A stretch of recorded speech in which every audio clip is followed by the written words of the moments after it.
Building muscle is not just about looking like an action hero or a bodybuilder. It's actually about becoming strong in order to function properly in your daily life. You just need to lift enough weight to create tension, your muscles in order to stimulate growth, and this will strengthen your body overall. So join me today as we share quick, fun, and easy workouts that you can do at the comfort of your home. Only here on Get Fit. Let's go!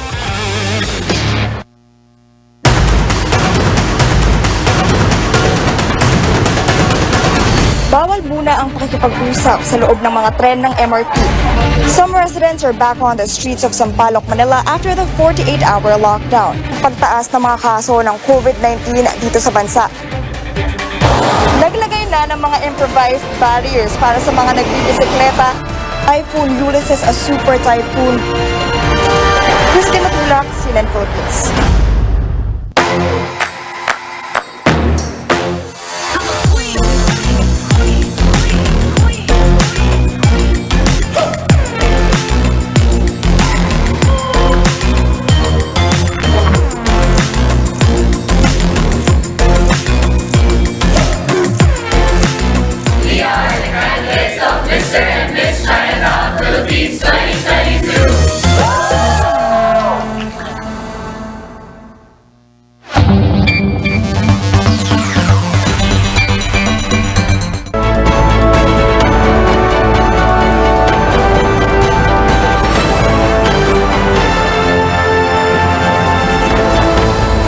Magandang gabi po sa inyong lahat. Ako si Pio Ontiveros. Ito ang Newsnight. Lahat ng kailangan ninyong malaman sa araw na ito. Pangulong Marcos hindi kumbinsido sa sinabing dahilan ng pagkamatay ng umano'y middleman sa kaso ng pagpaslang ng radio broadcaster na si Percy Lapid. Habang ang mga otoridad may hawak na raw na 8 persons of interest. 5 tao na italang nasaktan matapos ang isang magnitude 6.4 na lindol sa Abra, ilang kalapit na probinsya. Naapektuhan din. At abangan ang mga pasilip sa inaabangang solo single ng K-pop idol na si Jin ng grupong BTS. Panibagong pag-usad sa kaso ng pagpaslang kay radio broadcaster Percy Lapid, lahat daw ng pinangalanan ng kapatid ng namatay na umunoy middleman na si June Villamor nasa kustodiya na ng mga otoridad. Ito ang pahayag ni Justice Secretary Jesus Crispin Remulla kanina nang dumalo siya sa isang event sa New Bilibid Prison. Sino-sino mga ito ang detalye sa ulat ni Senior Correspondent Anjo Alimario. Hindi bababa sa 8 ang itinuturing na persons of interest ng Department of Justice sa pagpatay kay radio broadcaster Percy Lapid. Lahat sila nasa kustodiya na ng mga otoridad. Ito ang ibinunyag ni Justice Secretary Jesus Crispin Remulla, mga pangalang nabanggit ng kapatid ng namatay na middleman na si June Villamor. Ilan din dito ay laman ng extrajudicial confession ng gunman na si Joel Escorial. Karamihan dito galing sa Bilibid. To make sure that the story is complete, at least with regards to the dying declaration that we read. Pero wala pa rito ang magkapatid na Israel at Edmond Dimaculangan, pati na rin si alias Orly. Sila ang tinuro ni Escorial na tumulong sa kanya na patayin si Lapid. We're waiting for them to surrender. I hope they surrender. At saka yung driver, yung Orly, kailangan makuha pa natin. Hindi ko pa nakikita. Wala pa akong balita kung nakasuko na. Pero alam ko, sila na lang hinahanap natin. Kasama na rin daw sa investigasyon ng Anti-Money Laundering Council para silipin naman ang isa pang nabanggit ni Escorial na nagbayad sa kanya ng 550,000 pesos kapalit ng buhay ni Lapid. Palaisipan pa rin ngayon kung nasa ng cellphone na ginamit ni Villamor para kontakin si Escorial at ang kanyang kapatid. Ani Remulla, hindi naman problema kung nawala ito. Because we can determine the records of the cellphone, we can trace it. Pero hinahanap pa rin daw ito ng Bucor. Ngayon, pinapa-check yung simula na napunta siya dito, saan-saan siya napuntang cell o kubol, whatever. So up to the point na namatay siya, no? O nagkasakit o whatever. May mga pangalan na rin daw silang tinitignan na mastermind sa pagpatay, pero hindi na ito ibinahagi sa media. We want to go up to as far as we can when it comes to the mastermind. I can tell you that. We are determined to find out if there's anybody else influencing this case. Samantala, tapos na ang re-autopsy na isinagawa ni forensic pathologist Dr. Raquel Fortun kay Villamor. Sa hiling na rin ng pamilya mabasa. Sa Biyernes daw magsusumite si Fortun ng kanyang report. Dalawang kapatid na babae ni Villamor ang nasa Witness Protection Program ng DOJ ngayon. Anjo Alimario, CNN Philippines. Hindi kumbinsido si Pangulong Bongbong Marcos sa inisyal na resulta ng investigasyon sa pagkamatay ng tinuturong middleman na si June Villamor. Tiniyak niya na patuloy ang investigasyon sa kaso ng pagpaslang kay Percy Lapid. Ito ay sa kabila ng mga banta sa buhay sa pamilya ng mamamahayag. Ayon sa Pangulo, patuloy nilang binabantayan ang developments. Maya't maya rin daw sila nag-uusap ni na Justice Secretary Boying Remulla at Interior Secretary Benher Abalos ukol dito. Walang lason o walang gamot na binigay dun sa namatay. But I am still not satisfied that it was natural causes. So sabi ko, tignan niyo yun na mabuti because there are ways to kill a person that do not show up in the medical legal. So tuloy-tuloy pa ang investigation. But more importantly is to really trace saan nanggaling ito. Who gave the order? Sino nagbigay dun sa preso na orderin ang shooter na gawin ito at bakit? That is what we are working on now. Mamaya abangan ang report tungkol sa umano'y pagbabanta at pangingikil sa pamilya ni Percy Lapid. Higit 4 na raang aftershocks na ang naitala matapos ang malakas na lindol na tumama sa Abra kagabi. Tumama ang magnitude 6.4 na lindol sa bayan ng Lagayan bago mag-alas 11 kagabi. Una itong naitala sa magnitude 6.7 pero ibinaba makalipas ang ilang oras. Sa datos ng PHIVOLCS, tectonic ang pinagmulan ng pagyanig at may lalim na 11 kilometro. Ayon sa Lagayan Municipal Disaster Risk Reduction Management Council, 2 bahay ang lubhang napinsala kung saan 5 katao ang nasaktan. Ilang gusali kabilang na mga eskwelahan at iba pang mga infrastruktura rin ang nagtamo ng pinsala. Mayroon ding rock slide o pagguho ng mga bato mula sa bundok sa ilang lugar, kaya may clearing operations din sa mga naapektuhang kalsada. Naramdaman din ang intensity 6 o malakas na pagyanig sa La Paz, Abra at ilang bahagi ng Ilocos Norte.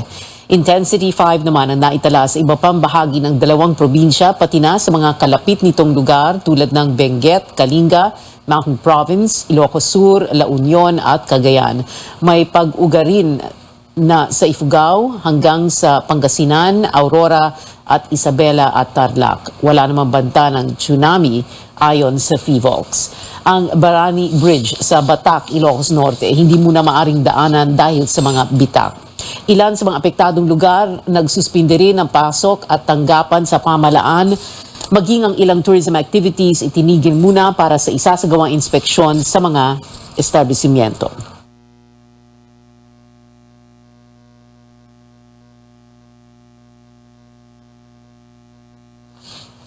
Nito lamang Hulyo, niyanig ng magnitude 7 na lindol ang Abra kung saan 7 ang nasawi at bilyon-bilyong pisong pananim at infrastruktura ang napinsala.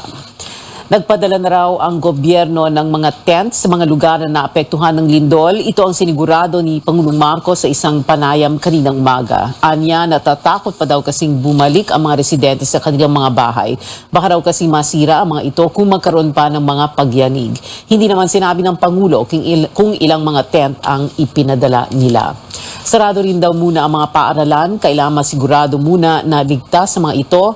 Balik kuryente na rin daw sa ilang mga lugar na nilindol. Wala pang sinasabi ang Pangulo kung siya ay pupunta mismo sa mga lugar na apektado.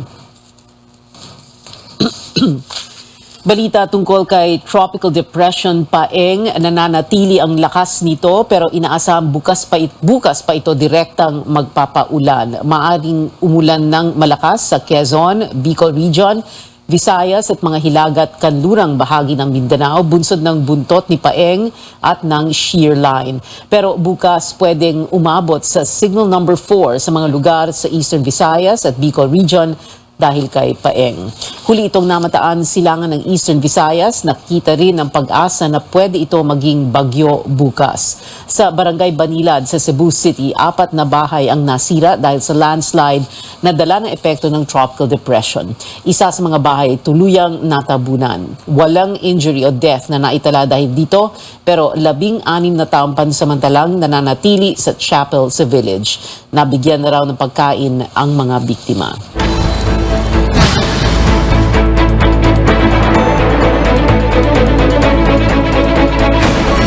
Susunod, Pangulong Marcos dumipensa sa mga inappoint nito na inulan ngayon ng batikos. At ilang araw bago ang undas, bentahan ng mga kandila, kamustahin natin yan at ilan pang mga balita. Sa aming pagbabalik, ito ang Newsnight sa CNN Philippines.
Tested and proven na low in sodium, fat-free, at cholesterol-free.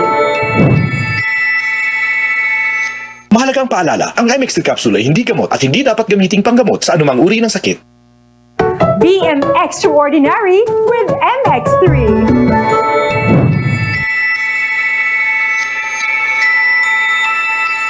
Mahalagang paalala, ang MX3 capsule ay hindi gamot at hindi dapat gamiting panggamot sa anumang uri ng sakit. Magnolia Mayo. May choice ingredients na tatak Magnolia at may tamang blend ng tamis-asim sarap that will make kids go Try nyo! Magnolia Mayo. Who said pickup trucks are built only for work? Next generation Ford Ranger. Do the undone. Reserve yours now on Ford.com.ph or at your nearest Ford dealer. Fried chicken? Timplang happy! With easy-to-cook Magnolia Chicken Timplados. Iba't ibang sarap ng chicken, kaya. Anong Magnolia Chicken Timplados mo? Iba't ibang easy chicken sarap. Glowing ka, Mommy! Ikaw na lang tayo mag-artista! Panay palakas pag gusto ng Magnolia Cheesy. Kasi, busog sa sarap, busog pa sa immunity boosters. Lakas ko pa, Mommy! Lakas kumain! Busog sarap, busog sustansya. Magnolia Cheesy! Using Doña Elena olive oil helps elevate the spices and flavors of my dishes, making their aroma and taste more delicious. I use Doña Elena not just for the restaurant, but also for cooking at home. For good quality oil, use it more at home because you are serving your family. Because you and your family deserve only the best. Make it only more, make it Doña Elena. From Flyers. Listo at ganado ang baby ko sa vet-approved Nutri-Chunks with active boost and prebiotics na pampalisto. Made with real meat, with essential nutrients to help them grow healthy and happy. Listo, ganado sa Nutri-Chunks.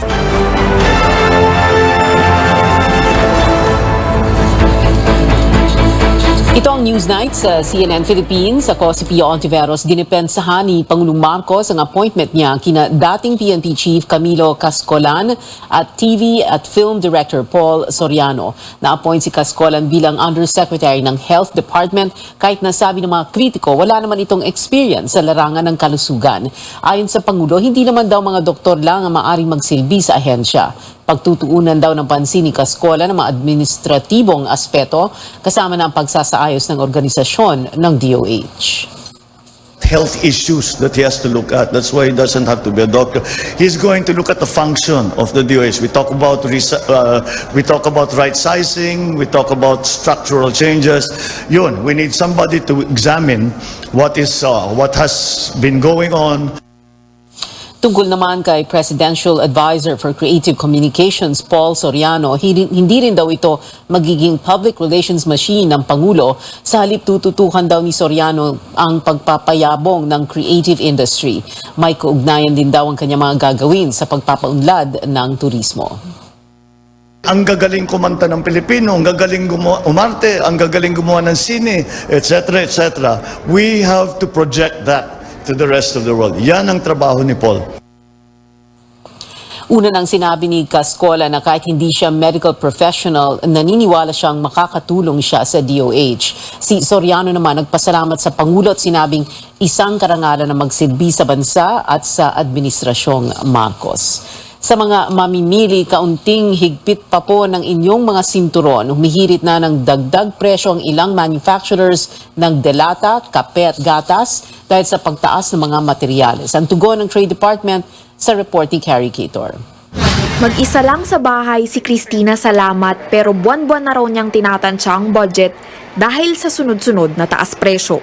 Sakaling magmahal pa pati ang canned meat, lalo raw siyang maghihigpit ng sinturon. Sa ngayon,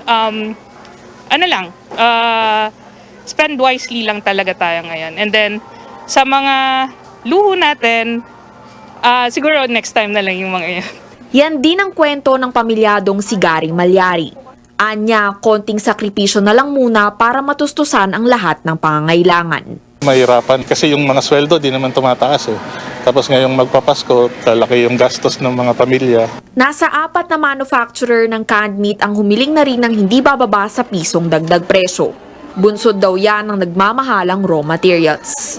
Pero habang wala pang desisyon, sabi ni Trade Assistant Secretary Anne-Claire Cabochan, isa sa mga paraan para hindi gaanong madagdagan ang presyo ng canned meat ay kung palalawigin ng Pangulo ang 5% tariff sa mga mechanically deboned meat o MDM na ginagamit sa produksyon. Sa December 31 na kasi mapapaso ang mas mababang taripa at pag nangyari yan, magmamahalang input costs ng canned meat. Binabaan na nga po ng gobyerno natin yung tariff temporarily para hindi po tumaas yung cost of production. So, for as long as ganun po yun, medyo mas mababa pa, we do not see that there should be any adjustments based on the prices of MDM. But there are other factors of production siguro na tinitingnan din po natin. Kasabay ng hiling ng canned meat manufacturers ang mga petisyon para taasan din ang presyo ng tinapay, canned sardines, kape at gatas. Binubusisi pa ng Trade Department ang mga petisyon para sa price adjustments. Alam din naman daw kasi nila kung paano ito makakaapekto sa mga ordinaryong mamimili. Hindi pa rin tiyak kung kailan mailalabas ang bagong mga suggested retail price o SRP. Tuloy-tuloy yung pag-aaralan natin dyan because we know that yung costing it's not that simple on the part of DTI. Siyempre sa DTI kami po laging nagbabalanse. Tinitingnan po namin talaga yung kapakanan ng consumer. Once we have established na justified yung reasons for an increase, I am sure that DTI will release that bulletin.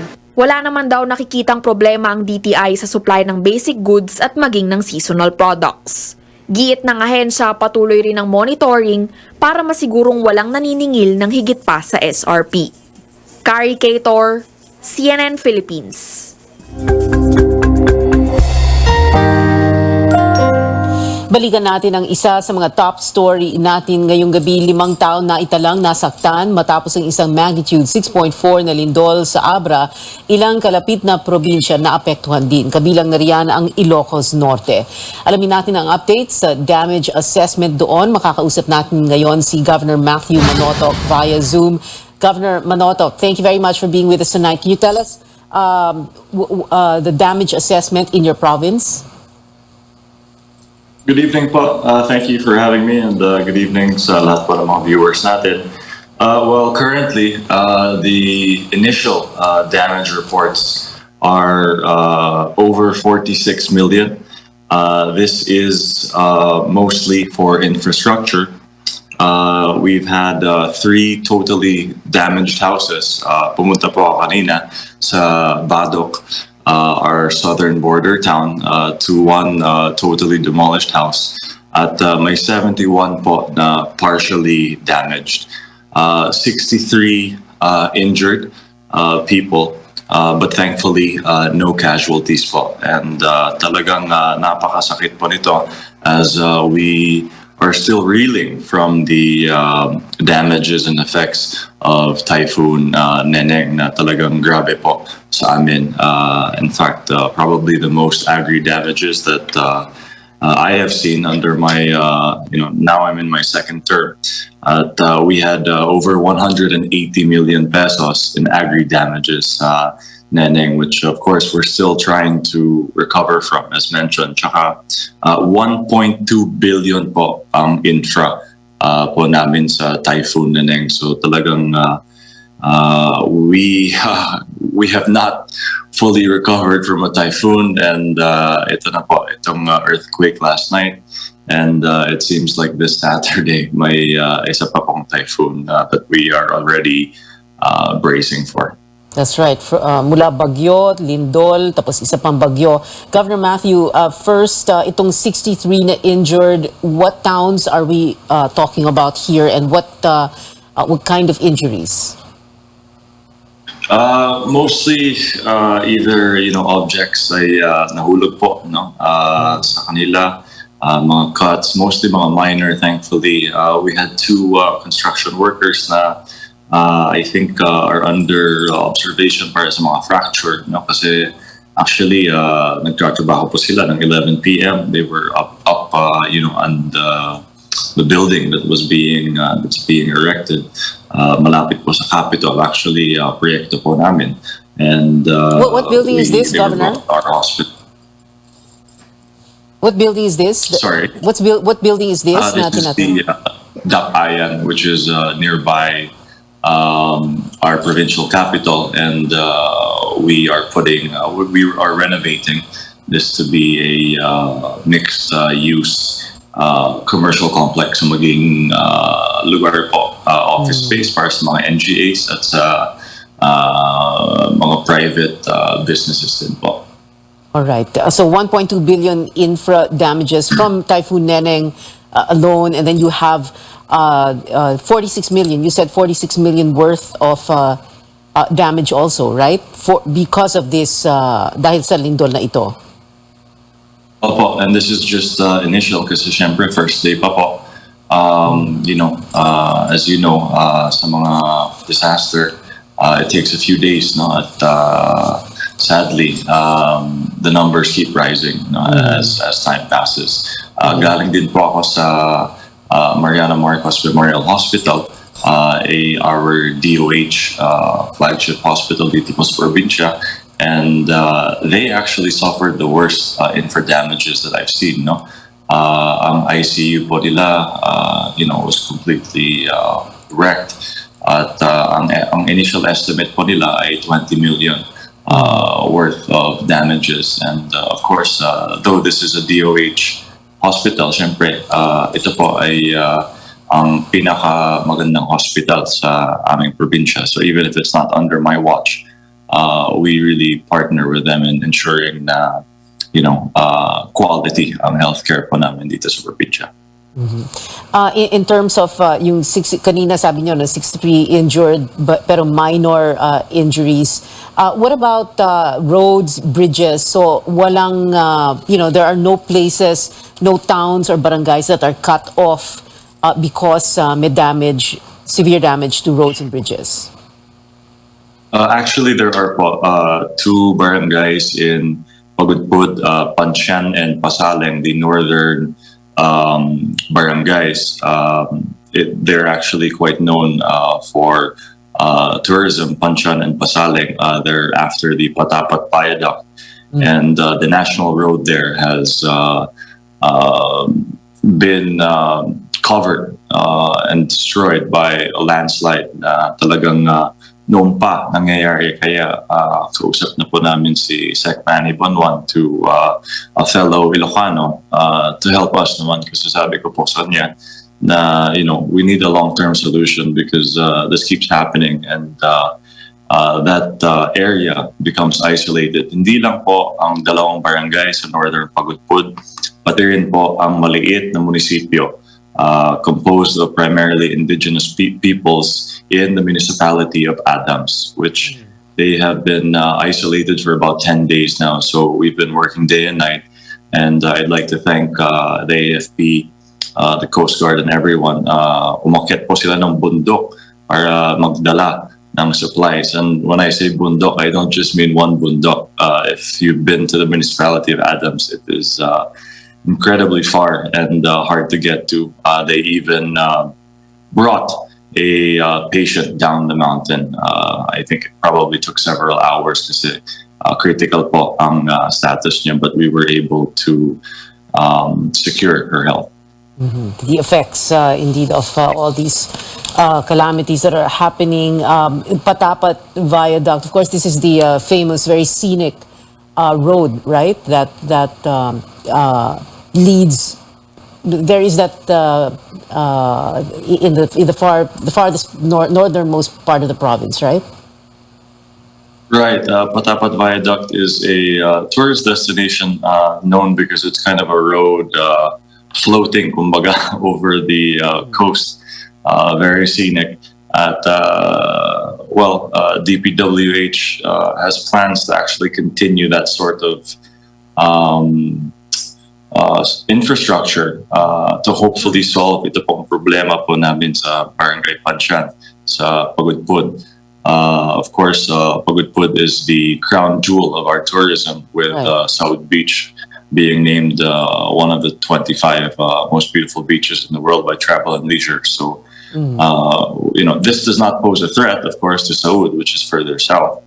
But these beaches and bays in Pansyan and Pasalig are quite beautiful as well. Just when we're emerging from this pandemic. Ilocos Norte Governor Matthew Manotoc, thank you very much for being with us tonight. Ingat po kayo dyan.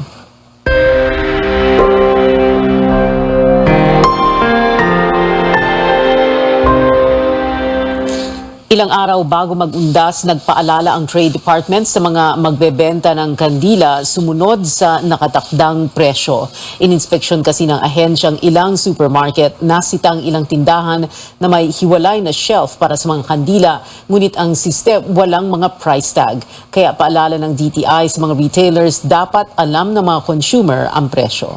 Dito sa mga, especially sa mga stand nila ng kandila, not all of the SKUs have price tags. It is important na lahat ng items on display ay meron pong sariling price tag. Kung gagawa sila ng panibagong shelf na puro lang kandila, dapat po lahat yan may price tag.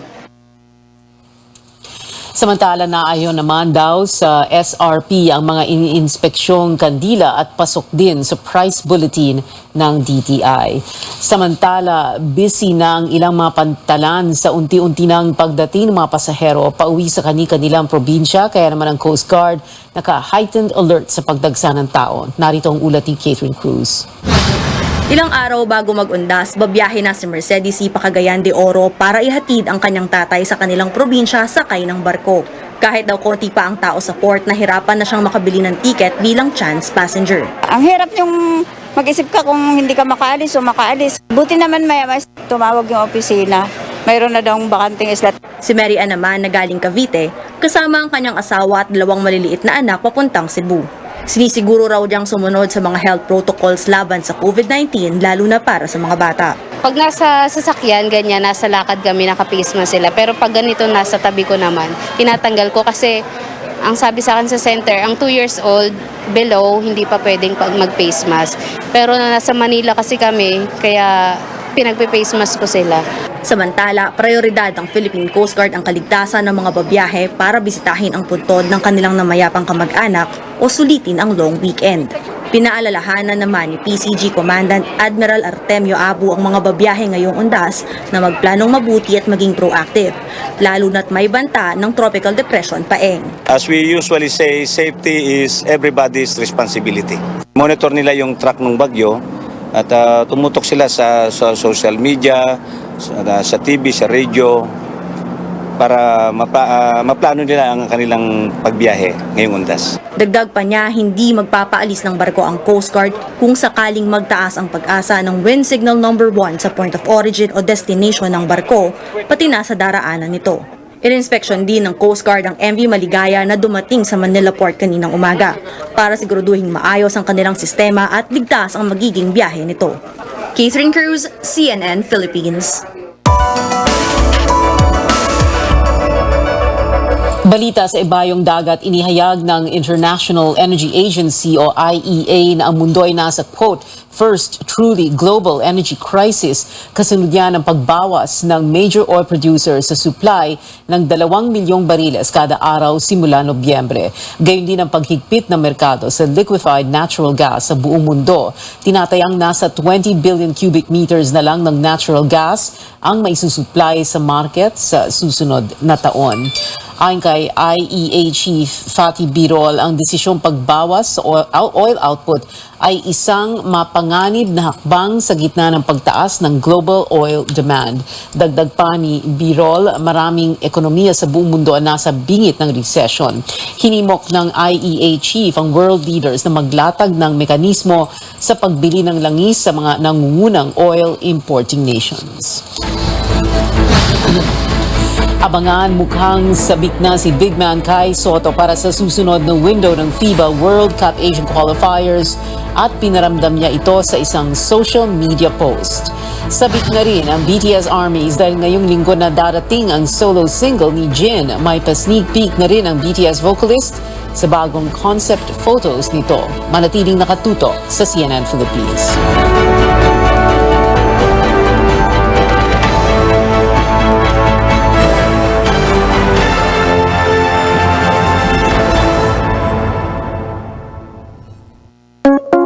Enjoy life's natural goodness with Organique, Brazil superfood to keep you healthier and stronger. It's not just a drink, it's a lifestyle.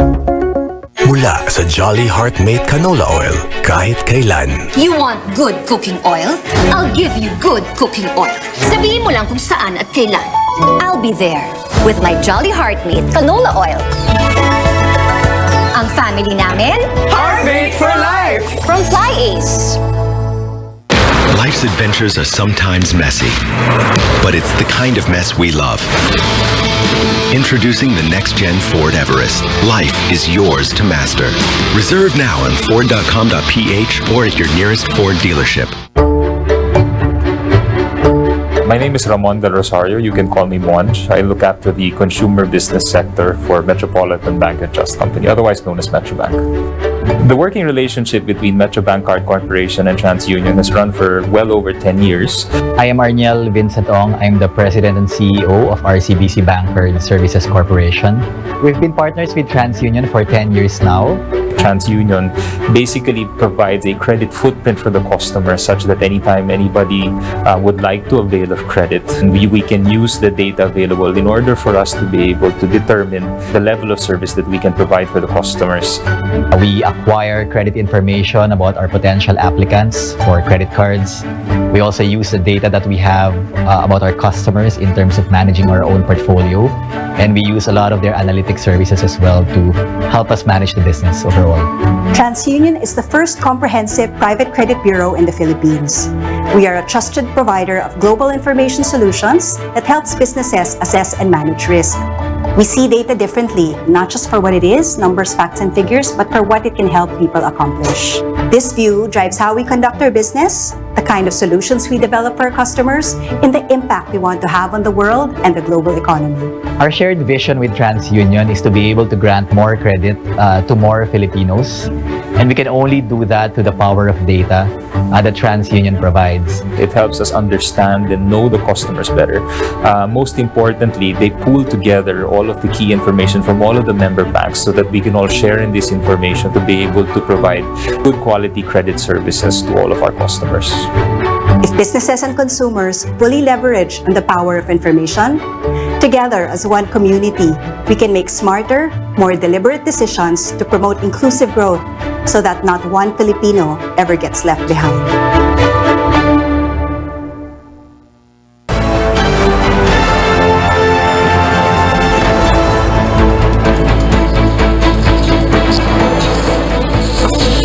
Newsnight sa CNN Philippines. Ako si Pio Ontiveros. Muli ang pinakamalaking balita ngayong araw, panibagong pag-usad sa kaso ng pagpaslang kay radio broadcaster Percy Lapid, hindi bababa sa 8 itinuturing na persons of interest ng Department of Justice nasa kustudiya na ng mga otoridad.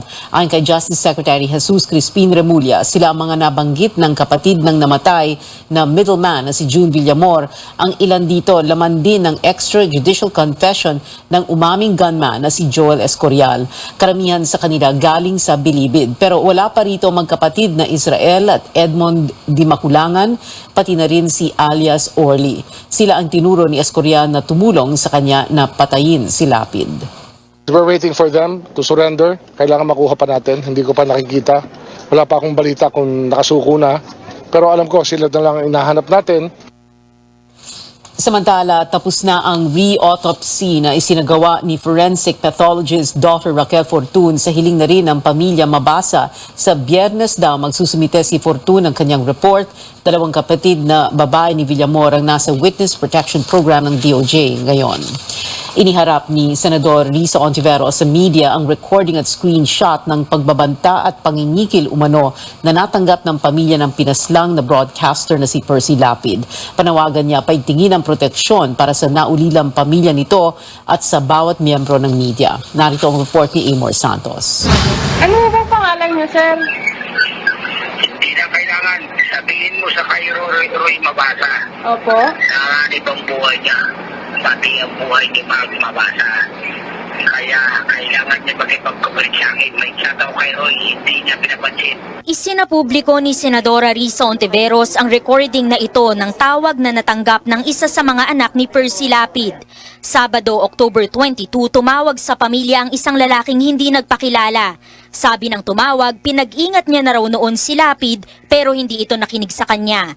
Ganito rin daw ang sasapiti ng kapatid ni Lapid na si Roy Mabasa at anak na si Mark Mabasa kung hindi siya paniniwalaan. Una na raw siyang nag-chat kay Roy at maliit na halaga lang ang hiningi niya. Ibibigay ko sa kanya ng galing tungkol sa pagkamatay ni Percy Lapid. At sa buhay niya, nanganganib din ang buhay niya. Isunod siya sa kapatid niya. Papatayin din siya. Sa parehong araw, nakatanggap daw si Mark ng text message mula sa hindi kilalang numero. Sabi ng nag-text, hindi siya kalaban at delikado nga rin daw ang buhay niya dahil nasa loob siya ng bilangguan. Gusto niya raw makausap si Roy at may voice recording daw siya ng suspendidong hepe ng Bureau of Corrections na si Gerald Bantag. Sa sumunod na text message, galit na ito dahil binlock daw siya ni Roy. Magsisisi raw ang pamilya. May ganitong pagbabantaring ipinadala sa Facebook Messenger. Ang mga screenshot at recording na ito ibinigay daw ng pamilya Mabasa kay Ontiveros nang imbitahan nila ang senadora sa kanilang bahay noong Lunes. Dito turn over namin itong ebidensya, particular din sa cybercrime units ng PNP at NBI para ma-identify, ma-trace, masingil yung accountability ng mga taong ito.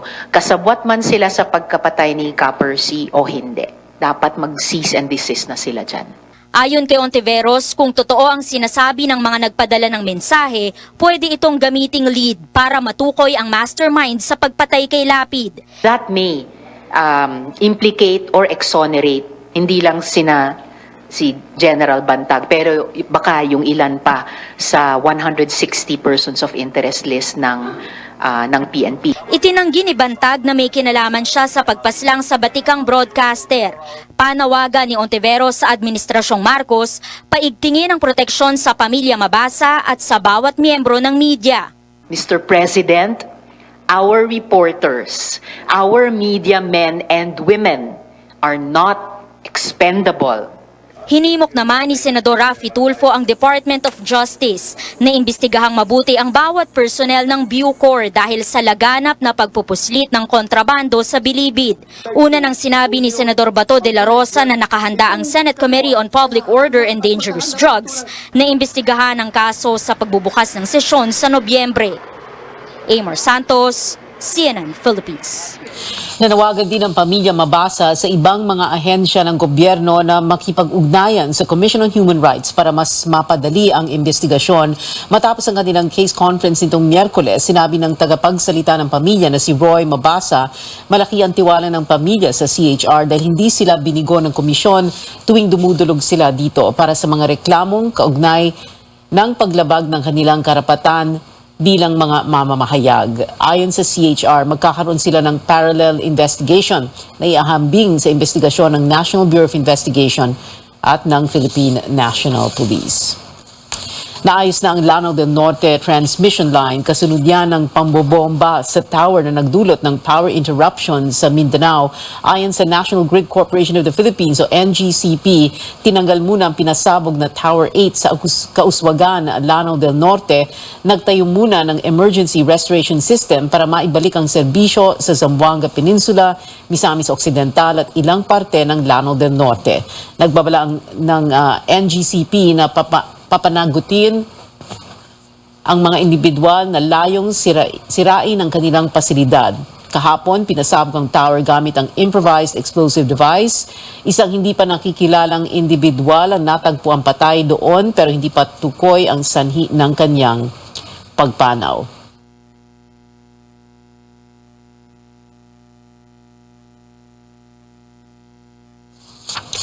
May nakaambang taas presyo sa singil sa tubig ang Maynilad. Kung aprubahan ito, nasa higit 13 piso ang tataas ng presyo ng tubig kada cubic liter. Alamin ang detalye sa ulat ni George Cahiles. Ipinakita ni Abigail Bosadre ang leak sa tabi ng kanyang karinderya. Taon na raw ang nakalipas nang mapansin niya ito. Pero hanggang ngayon ay hindi pa naaayos. Kaya naman tutol si Abigail sa panukalang taas presyo sa singil sa tubig ng Maynilad. Sana po yung serbisyo niyo po muna ang unahin yung ayusin. Bago po kayo magtaas-taas ng kung ano-ano pa man sa mga consumer niyo. Kasi laking ano po yun sa amin laking kawalan sa amin yung gano'n na sayang yung dagdag na 3 piso. Nasa higit 13 piso ang hiling ng Maynilad na taas presyo sa singil sa tubig kada cubic meter. Uutay-utayin ang paniningil dito sa susunod na mga taon. Kung maaaprubahan, nasa 3 pesos and 29 centavos ang itataas sa susunod na taon. At ang malaking bahagi ng pagtaas ay mangyayari sa 2024 na nasa 6 pesos and 26 centavos kada cubic meter. Ang pinag-aaralan natin, of course, subject for the public consultation po ngayon, is that no tariff adjustment except inflation until they fix things. So, ang gagawin po natin, conditional po yung mga 2nd, 3rd, and 4th, and 5th branches sa performance po ng Maynilad. Tanggap naman ng Maynilad ang kondisyong ito ng Metropolitan Waterworks and Sewerage System o MWSS. Anila, patuloy nilang pinagbubuti ang kanilang serbisyo. Malayong-malayo ng improvement ng service from 15 years ago, pero naintindihan namin na meron pa rin silang reklamo dahil hindi pa lahat ng customer namin 100% 24 hours. Hindi naman namin pwedeng ipagpatuloy yung ang improvements na yan kung hindi natin matatanggap yung tamang taripa, yung tamang bayad lang doon sa serbisyo. Nito lamang Setyembre ay pinagmulta ng MWSS ang Maynilad ng higit 9 milyong piso dahil sa matagal na water service interruption sa ilang lugar na sineserbisyohan nito. Ibabalik ito sa mga consumer sa pamamagitan ng rebate na nasa 65 pesos na ibabawas na lamang sa bill kada apektadong consumer. It would be a one-time rebate to affected customers. Tanggap naman namin anong kailangan nilang, ang mga dinidetermina nila at kung yun ang nararapat para sa mga customers, din gagawin namin. Ayon sa Maynilad, makikita na ang rebate sa bill ng mga apektadong customer ngayong Oktubre. George Cahiles, CNN Philippines.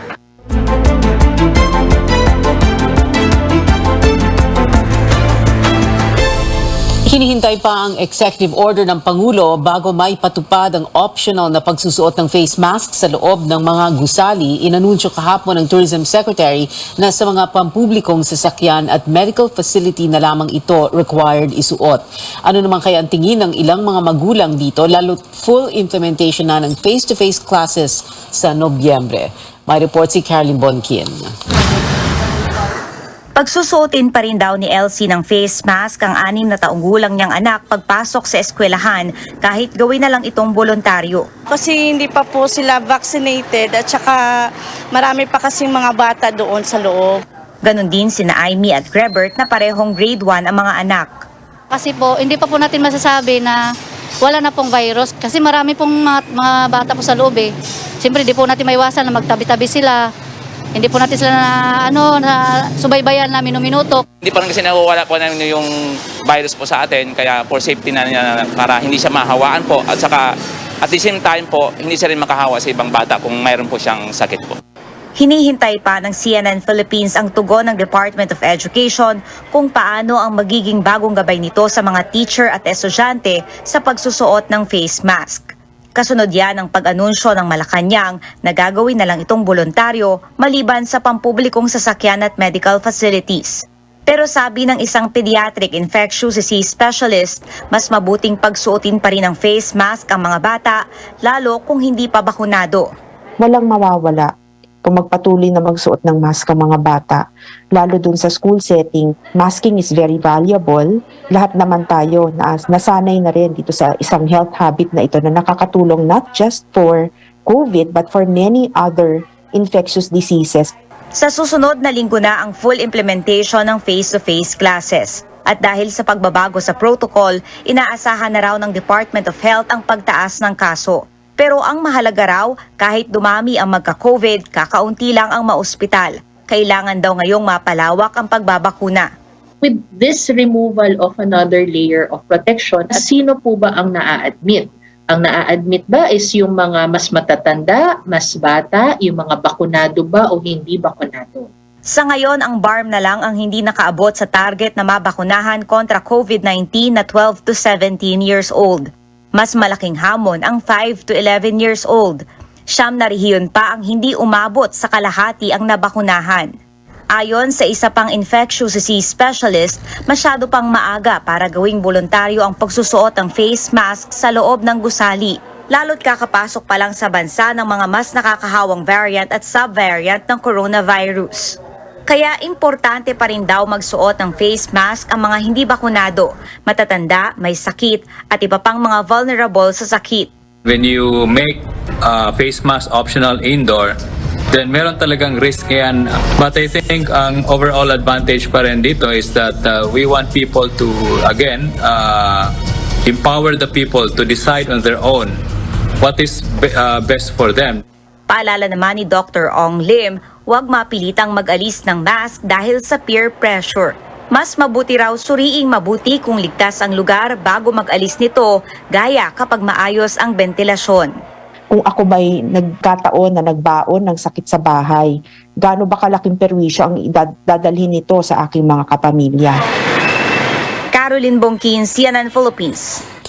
Paigtingin ng Pilipinas at ng Estados Unidos ang pagpapatupad ng Enhanced Defense Cooperation Agreement o EDCA sa susunod na 2 taon. Ito ay matapos magbanta ang nakaraang administrasyon na ibabasura ang kasunduang ito. Giit naman ng Amerika, walang kinalaman ito sa kanilang postura sa rehiyon sakaling sumiklab ang gulo sa tensyon sa Taiwan o sa Korean Peninsula. May ulat si Senior Correspondent David Santos. Maglalaan ang Estados Unidos ng 4 na bilyong piso sa susunod na 2 taon para sa pagtutupad ng EDCA o ang Enhanced Defense Cooperation Agreement. Sa ilalim ng EDCA, papayagan ang mga tropang Amerikano, kanilang mga warship at eroplano na pansamantalang manatili sa mga tinatawag na agreed locations o napagkasunduang mga lugar sa iba't ibang parte ng Pilipinas. And it's not something that the U.S. comes in and says, here's a list of what we want. It is something that we say, what do you need? How do we keep our people secure? Binantaang ibasura noon ni Pangulong Rodrigo Duterte ang EDCA matapos ilang beses siyang mapikon sa Amerika, kabilang na ang pagbatikos nito sa kanyang war on drugs. Pero sa kwenta ng US, papalo raw sa 35 billion pesos ang naiambag nila sa Duterte administration para mapalakas ang puwersa ng Pilipinas, lalong-lalo na sa pagtanggol sa West Philippine Sea. Ilang ulit nang iginiit ng Amerika na handa silang sumaklolo sa Pilipinas oras na atakihin ito ng ibang bansa. Nakasad kasi ito sa 7 dekadang Mutual Defense Treaty o MDT. Pero paano kung ang US ang sinalakay dito sa riyon? The U.S. would expect the Philippines to act in its own interest. And in that regard, we would expect to partner with the Philippines as our strong allies, friends and partners in helping our ally confront whatever issue they could face. Dahil wala namang sapat na kakayahan ng Pilipinas, pangamba ng ilang kritiko baka gawin itong sangkalan sa giriang US at China, lalo pat patuloy na umiinit ang tensyon sa Taiwan. The U.S.-Philippine relationship stands on its own. It's not a counterbalance to or response to. It is inherently valuable. It is a long existing relationship. Ayon naman sa Defense Department, patuloy ang pag-uusap para linawin kung magagamit ba ang MDT oras na sumiklab ang gulo sa Taiwan. The department or the DND recognizes that the MDT is not immediately executory on both sides, given that both parties, the US and the Philippines, have constitutional processes that need to be complied with. Base sa contingency plan ng gobyerno, pinakaimportanteng inaalala nito ang libo-libong OFW sa Taiwan. Pero dahil malapit lang ang Taiwan sa hilagang Luzon, pinag-aandaan rin ang posibilidad na maaring dadagsa ang mga lilikas sa gulo. David Santos, CNN Philippines. Susunod, Filipino tennis prodigy na si Alex Ayala. Sunod-sunod ang panalo sa international matches. Manatiling nakatutok dito lang sa CNN Philippines.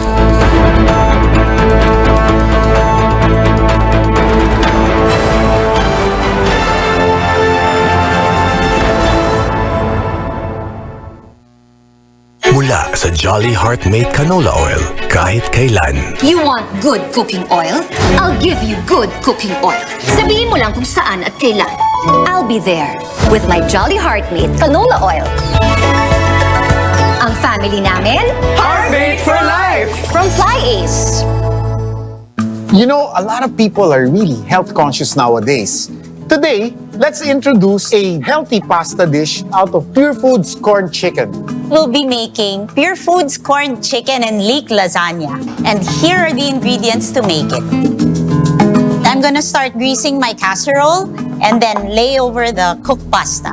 Let's start with sauteing our ingredients. Get some butter, some mixed onions to sweat. Let's put in our leeks. And we're gonna use this corn chicken classic. Easy open can. You can expect the same gold standard in taste, texture, and quality when you have Pure Foods corn chicken because it comes from the makers of Pure Foods corned beef. But Pure Foods corn chicken is made out of chicken breast. So it has 30% less cholesterol versus corned beef and very good protein content. Time to put our cream and cheese spread, nutmeg, and then we add some pepper, just a little salt, okay? Our corn chicken is well seasoned already. Wanna taste the filling first before we start? That's wonderfully rich and Oh wow, creamy. that's really good. All right, put our filling. Don't worry if there's too much liquid because we're going to pour that on top. Okay. Next layer. Okay, so you just keep putting the pasta layer and then the sauce layer. Work until you get to the top. And do 4 layers. Final topping before we put our cheese topping. And a little cream. Cheese. Add like some cream. Put it in the oven. Bake it at 350 to 360 degrees, 20-25 minutes, or until the lasagna is beautifully brown and crusted. All right. Wow, this looks really yummy. Oh, wow, look at that. Nice layers. Wow. Pure Foods corn chicken goes really well with the pasta and the leeks. It's so delicious. You just can't beat The pure sarap of Pure Foods. And you know what's great is that this is available in all the leading supermarkets. It's also available in Lazada and Shopee and the San Miguel Mart. That's our recipe for today, and thanks again for joining us. Get back to us soon for more delicious Pure Foods recipes.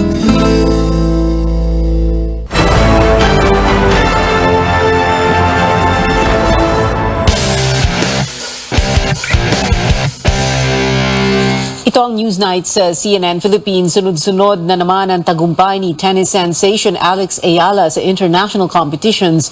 Pasok na si Alex sa pangalawang round ng W80 Poitiers Tournament sa France nang talunin niya ang hometown bet na si Jessica Poncet. Uusad na rin si Ayala sa quarterfinals ng doubles kasama si Petra Marcinko ng Croatia dahil sa panalo nila sa round of 16. Makakasagupan nila ang mga player mula sa Czech Republic bukas ng 1:00 ng madaling araw. Posible maglaro muli si Kai Sotto para sa Gilas Pilipinas sa 5th window ng FIBA World Cup Asian Qualifiers. Sa Instagram, nag-repost ang 7'2" center ng larawan na may caption na Kai Sotto to suit up for Gilas in window 5. Sa ilalim nito, nagsulat din siya ng Let's Get It. Naglalaro ngayon si Kai para sa Adelaide 36ers sa National Basketball League o NBL sa Australia. Magkakaroon ng 10-day break ang NBL kasabay ng FIBA window sa November 10 hanggang 14. Unang harapin ng Gilas ang Jordan sa November 10, kasunod ang Saudi Arabia sa November 13. Sa entertainment, ilang Pinoy filmmakers na parangalan sa International Movie Festivals. Ang balitang yan, ihatid sa atin ni Sam Sadwani. Sam.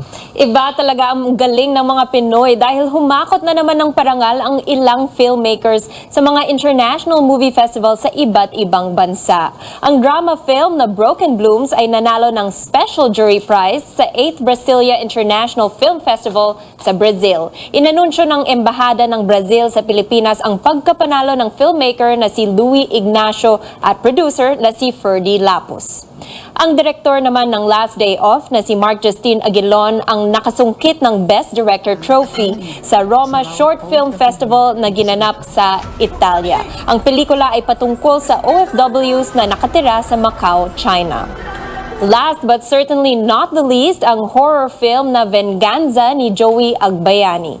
Natanggap nito ang Jean-Luc Godard Award sa ilalim ng kategoryang horror o science fiction. Iginawad ito ng Cult Critic Movie Award sa isang international live screening event sa Kolkata, India. Sa K-pop naman, may pasilip si Jin ng BTS sa much-awaited solo single niyang The Astronaut. Nirelease ng BTS vocalist ang concept photos for this entitled Land on Earth, Lunar Eclipse at Outlander. Sa Biyernes, mapapakinggan ang kanta at ang live version nito sa umaga ng Sabado. Kasama ang mga nagsulat nito, ang Coldplay. Magiging guest si Jin sa concert ng banda sa Argentina. Kasado na ang concert ng K-pop group na Tomorrow X Together, ilang araw bago ang kanilang kauna-unahang 2-day solo concert sa Manila. Very excited ang fans dahil trending pa sa Twitter ang kanilang pagdating. Gaganapin ang Act Love Sick World Tour in Manila sa October 27 at 28 sa Pasay City. At yan ang update sa Showbiz Screen Time at Spotlight para sa araw na to. Balik sa iyo, Pia. Maraming salamat sa iyo, Sam Sadwani. 60 araw na lang bago magpasko at yan ang mga kailangan ninyong malaman ngayong Miyerkules, October 26.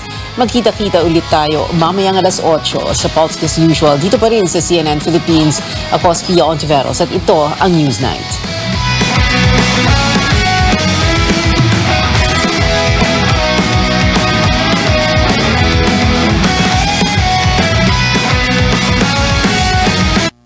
This program is brought to you by